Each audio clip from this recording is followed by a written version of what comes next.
Are home prices rising in 2012? Absolutely. Here's a 12 months median home price in America in January 2012. Prices were 154,600. They've jumped to 182,900 in May. The June numbers aren't out yet, and so that's an 18.3% jump in home prices in the first half of 2012 nationwide. You say, well, maybe you say my house isn't jumping. It's true that 26% of the homes monitored by the National Board of Realtors fell in 2012, but 51% jumped. And here we have, for the past few years, we have the bank-owned foreclosures, the houses in foreclosure, and the ones that are seriously delinquent. And we see that the height of this problem was in 2009, after the 2007 and 2008, the just about $1 trillion of subprime loans that adjusted, and then the economy, we had this huge spike.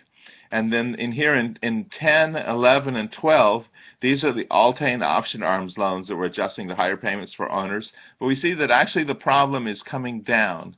The bank-owned foreclosures are going down. Only the ones in foreclosure seems to have gone up. But we know that as prices go up, more owners will be they will be motivated to work out a deal with the bank and hold on to the property. And so Bank of America has already reworked 1 million loans with homeowners, and that's going to continue. You should try and work out a loan and hold on to the property, because I believe property prices are going to continue to go up. If you look at this graph from 1960 to 2012 here, we see that at the height of the crisis in 2009, we had a 14-month supply of loans, of homes for sale, but in 2012 we only have a 4-month. And the reason for that, in this past year, the Fannie Mae and Freddie Mac foreclosures, if you go to homepath.com and look at the foreclosures being sold by Fannie Mae and Freddie Mac, you'll see that those have gone down sharply. In my area, a year ago they had 15 to 20 for sale per month, and now they only have 1 or 2 per month.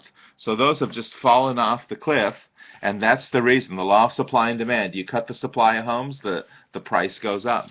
Here's a graph by Credit Suisse of the subprime loans that adjusted in 7 and 8, $1 trillion, and then the Alt-A and option arms that adjusted $1.6 trillion in 9, 10, and 11. And we see that the delinquent loans actually follow these resets in the short sales. The short sales are the most depressing effect on home prices, and as those dry up, you can expect this home price rise to continue.